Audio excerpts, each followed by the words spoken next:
நீங்கள் உங்களுடைய பர்சனல் லைஃப்பில் ரொம்ப சிக்காகி சாக கிடக்கிற நிலைமையில வந்தீங்க, அப்புறம் 3 நாட்கள் தேவ சமூகத்தில் காத்திருந்தேன், அதுக்கப்புறம் தான் எனக்கு ஆண்டவர் ஜீவனை தந்தாருன்னு சொன்னீங்க.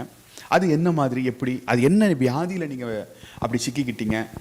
அதுலேருந்து மேற்கொள்ள அந்த வியாதியிலேருந்து வெளியே வர்றதுக்கு நீங்கள் என்ன யுக்தியை பயன்படுத்துனீங்க, என்ன செஞ்சீங்கன்னு அது சொன்னீங்கன்னா இதை பார்க்குறவங்களுக்கு ரொம்ப பிரயோஜனமாக இருக்கும். கண்டிப்பாக இருக்கும். இது வந்து ஊழியத்தில் நான் சிஎஸ்ஐ தென்னிந்திய திருச்சபையில் தான் நான் பிறந்த அந்த வழியில் வந்தவர் தான், அந்த டினாமினேஷனில். அப்படி இருக்கும்போது நாங்கள் சும்மா ஆலயத்துக்கு போவோம், வீட்டில் ஜெபம் பண்ணுவோம், அவ்வளோதான். வைராக்கியம்லாம் கிடையாது, வைராக்கிய கிறிஸ்துவல் கிடையாது. இப்படி இருக்கிறபோது எனக்கு திருமணமாகி சில மாதங்கள் இருக்கும், ஒரு 10 மாதங்கள் அப்படி இருக்கலாம்.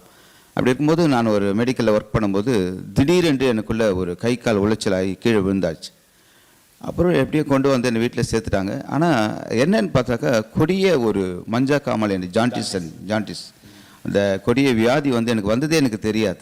அதுலேருந்து எப்படி நான் மீளுவதுன்னு எனக்கே தெரியல. அப்போ மருத்துவரை போய் அணுகும்போது அவர் சொன்னார், நீங்கள் திரும்பி வந்தால் பார்க்கலாம் அப்படின்னு சொன்னாங்க. அப்போ அது மரணத்தினுடைய கடைசி. அது என்ன கேள்வி, திரும்பி வந்தால் பார்க்கலாம்? அவ்வளோ சிவியராக இருக்கும். அவருக்கு தெரிஞ்சு போச்சு, கன்ஃபார்மாக நீங்கள் கன்ஃபார்ம் ஆமாம் டெத்துன்னு தெரிஞ்சு போச்சு.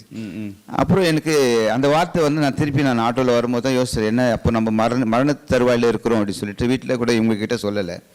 நான் வீட்டில் வந்து படுத்துட்டு யோசிச்சுட்டே இருந்தேன். அப்போது ஒரு 3 நாட்கள் கடைசி நாட்களாக இருக்குது, ஒரு தீர்மானம் பண்ணலாம், ஆண்டவருக்காக நம்மளை ஒப்பு கொடுத்து ஒரு வேதத்தை வாசிக்கலாம், ஒருவேளை அது மூலமாக கர்த்தர் பேசினால் ஒரு பிழைப்பணும் என்று சொல்லி எசேக்கியேல் ராஜாவுக்கு 15 ஆண்டு கூட்டி கொடுத்தாரு. ஒருவேளை நமக்கு ஒரு வாய்ப்பு இருக்கிறதான்னு சொல்லி நான் ஏசியா தீர்க்கதரிசி புத்தகத்தை படிக்க ஆரம்பித்தேன். மொத்தம் 66 அதிகாரத்தில் ஒரு நாளைக்கு 22 அதிகாரம்னு பிளான் பண்ணேன். என்னுடைய உணவு வந்து வெறும் தண்ணி, திராட்சை பழத்தினுடைய ஜூஸ், இந்த மாதிரி ஜூஸ் ஐட்டம் தான், வேறு எதுவும் சாப்பிட முடியாது என்னால். வேறு எந்த வெஜிடேரியன் வேறு எதுவும் சாப்பிட. அந்த வியாதி நேரத்தில் உபவாசம் இருக்கிறீங்க? ஆமாம், வேறு வழி இல்லை. மஞ்சள் காமால முத்தி ஹெவியாக இருக்குது, என்னைக்கு வேணாலும் செத்துடலாம், அப்படிப்பட்ட நேரத்தில் உபவாசம் இருக்கிறீங்க. ஆமாம்.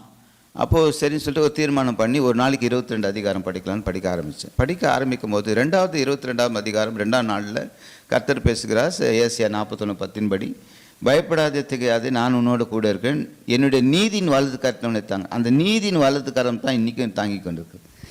ஸோ அதனால் வந்து 3ஆம் நாள் எழுந்தேன், எப்போதும் போல் நார்மலாக குளித்தேன். திருப்பியும் அந்த டாக்டர் 5ஆம் நாள் போய் பார்க்குறேன். அந்த மருத்துவர் சொல்கிறார், பழைய இது உங்களுடைய ரிப்போர்ட்டை கொடுங்கன்னு. புதிய ரிப்போர்ட்டும் பார்க்குறார், இது உங்களது சம்மந்தம் இல்லை சொல்லிட்டு அவரே கூட வந்து லேபில் வந்து என்னுடைய எல்லா டெஸ்ட்டும் பார்த்துட்டு, இது சான்ஸ் இல்லை, நீங்கள் வணங்கின தெய்வம் உங்களை காப்பாற்று. ஆமென்.